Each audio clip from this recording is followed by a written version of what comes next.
మీతోటే ఉంటాను, మీతోటే కలిసి పనిచేస్తాను.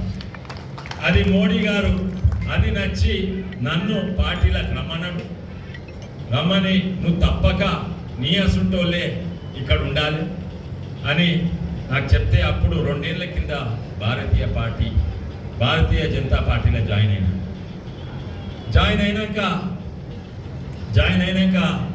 చూసిన ఒక క్రమశిక్షణతో ఉన్న పార్టీ.